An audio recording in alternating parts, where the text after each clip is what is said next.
ಅಲ್ಲಿಂದ ಬಂಡಿ ತೊಗೊಂಬರ್ತಿದ್ರು ಎಲ್ಲಿಗೆ ಸರಿಪುತ್ತನ ಗದಿಗೆಗೆ.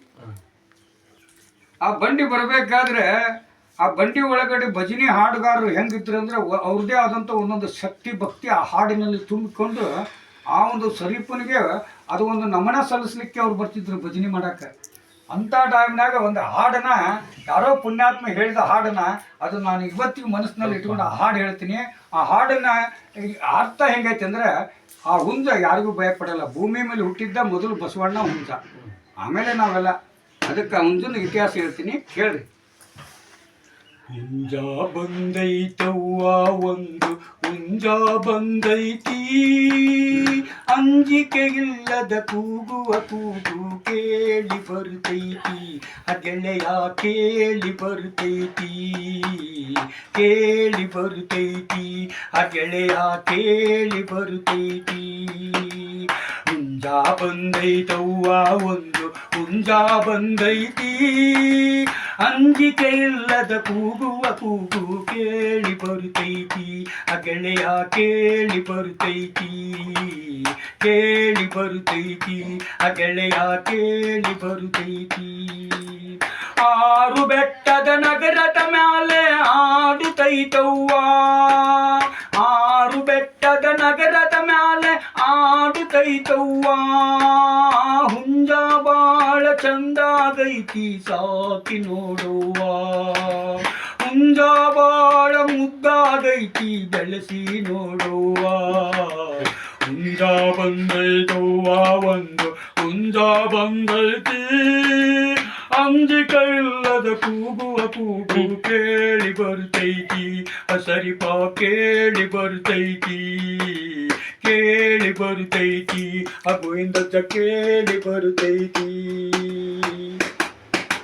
ಪಂಜಾದೂದಿನೊಳಗ ಹುಂಜ ಸೋಲದಲ್ಲವ್ವ, ಪಂಜಾದೂದಿನೊಳಗ ಹುಂಜ ಸೋಲದಲ್ಲವ್ವ, ಹುಂಜ ಬಾಳ ಗಟ್ಟಾಗೈತಿ ಬೆಳೆಸಿ ನೋಡುವ, ಹುಂಜ ಬಾಳ ಬೆರಿಕಾಗೈತಿ ಸಾಕಿ ನೋಡುವ. ಹುಂಜ ಬಂದೈತವ್ವ ಒಂದು ಹುಂಜ ಬಂದೈತಿ, ಅಂಜಿಕೆ ಇಲ್ಲದ ಕೂಗುವ ಕೂಗೋ ಕೇಳಿ ಬರ್ತೈತಿ, ಸರಿಪ ಕೇಳಿ ಬರ್ತೈತಿ, ಕೇಳಿ ಬರ್ತೈತಿ, ಗೋವಿಂದಜ್ಜ ಕೇಳಿ ಬರ್ತೈತಿ. ಸಂಜೆ ಗತ್ತಲು ಆಗದರೊಳಗ ಕೂಗದಲ್ಲವ್ವ, ಸಂಜೆ ಗತ್ತಲು ಆಗದರೊಳಗ ಕೂಗದಲ್ಲವ್ವ, ಸಂಧಿಯ ನೋಡಿ ಕೂಗುವ ಕೂಗು ಬಾಳ ಚಂದವ್ವ, ಸಂಧಿಯ ನೋಡಿ ಕೂಗುವ ಕೂಗು ಬಾಳ ಅಂದವ್ವ. ಹುಂಜ ಬಂದೈತವ್ವ ಒಂದು ಹುಂಜ ಬಂದೈತಿ, ಅಂಜಿಕೆ ಇಲ್ಲದ ಕೂಗುವ ಕೂಗು ಕೇಳಿ ಬರ್ತೈತಿ, ಗೆಳೆಯ ಕೇಳಿ ಬರ್ತೈತಿ, ಕೇಳಿ ಬರ್ತೈತಿ, ಗೆಳೆಯ ಕೇಳಿ ಬರ್ತೈತಿ.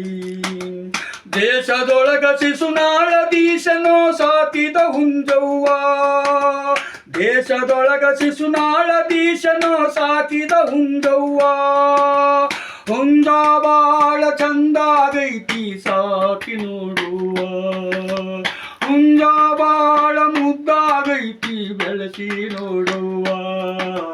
ಹುಂಜ ಬಂದೈತವ್ವ ಒಂದು ಹುಂಜ ಬಂದೈತಿ, ಅಂಜಿಕೆ ಇಲ್ಲದ ಕೂಗುವ ಕೂಗು ಕೇಳಿ ಬರ್ತೈತಿ, ಗೆಳೆಯ ಕೇಳಿ ಬರ್ತೈತಿ, ಕೇಳಿ ಬರ್ತೈತಿ, ಗೆಳೆಯ ಕೇಳಿ ಬರ್ತೈತಿ. ಒಂದು ಮಾತು ಹೇಳ್ತೀನಿ, ಇದು ಹುಂಜದ ಬಗ್ಗೆ ಆಗಲಿ ಬಸವಣ್ಣನ ಬಗ್ಗೆ ಆಗಲಿ, ಬಸವಣ್ಣ ಇಡೀ ಮಾನವ ಕುಲಕ್ಕೆ ಅನ್ನ ಹಾಕಿದಂಥ ಬಸವಣ್ಣ ಬಿದ್ದವ್ರ ನೆತ್ತಿಡಿ ಅಂತ ಎತ್ತು ಅಂತ ಕರೀತಾರೆ. ಅದು ದೇವಾನು ದೇವತೆಗಳ ಸೃಷ್ಟಿಕರ್ತನ ಅದನ್ನೊಂದು ಉದ್ಭವ ಆದಂಥ ಬಸವಣ್ಣ, ಹೌದಾ? ಆಕಿಗೆ 4 ಮಲೆ ಹಾಲಿರ್ತಾವ ಗೋತಾಯಿಗೆ, ಹೌದಲ್ಪ? ಇವತ್ತು ನಮ್ಮ ತಾಯಿಗೆ ಜನ್ಮ ಕೊಡ್ತಾಯಿಗೆ 2 ಮಲೆ ಹಾಲಿರ್ತಾವೆ. 2 ಮಲೆ ಹಾಲು ಕುಡಿದು ನಾವು ಧರ್ಮ ಪಾಲಿಸ್ತೀವಿ ಇವತ್ತೊಂದು ಗದ್ಗೆ ಹಿಡ್ಕೊಂಡು ಕುಂತ್ರೆ ಆಗೋದಿಲ್ಲ. ದೇಶ ಸುತ್ತಿ ಕೋಶ ಓದಬೇಕು, ಅವಾಗ ಎಲ್ಲ ಗೊತ್ತಾಗೋದು. ಹೌದಂತಿಲ್ಲತ್ತೆ? ಹಂಗೆ ಗೋತಾಯಿ ದೇಶನ ಸುತ್ತಿ ಕೋಶ ಓದೋದಂತ ಗೋತಾಯಿ ಹೊಟ್ಟೆ ಹುಟ್ಟಿದಂಥ ಆ ಬಸವಣ್ಣ, ಆ ಗೋತಾಯಿ 4 ಮಲೆ ಹಾಲು ಇರ್ತವೆ. ಜಗತ್ತಿಗೆ ಹಾಲು ಕೊಡ್ತಾಳೆ. ಮಕ್ಕಳು ಹಾಲಿಲ್ಲ ಅಂದ್ರೆ ಸಾಲಿ ಹೋಗಲ್ಲ, ಸಿಗ್ಲಿ ಬಸಣಿ ಚಹಾ ಇಲ್ಲ ಅಂದ್ರೆ ಕೋರ್ಟ್ನಾಗ ವಾದ ಮಾಡಕ್ಕೆ ತಲೆ ಓಡಂಗಿಲ್ಲ. ಅಂಥ ಗೋತಾಯಿ ಹೊಟ್ಟೆ ಹುಟ್ಟಿದಂಥ ಬಸವಣ್ಣನ ಅಳದಕ್ಕೆ ಇವತ್ತು ರೈತ ಭೂಮಿ ಶಾಪ ತಟ್ಟಿದ್ದಕ್ಕೆ ಇವತ್ತು ರೈತ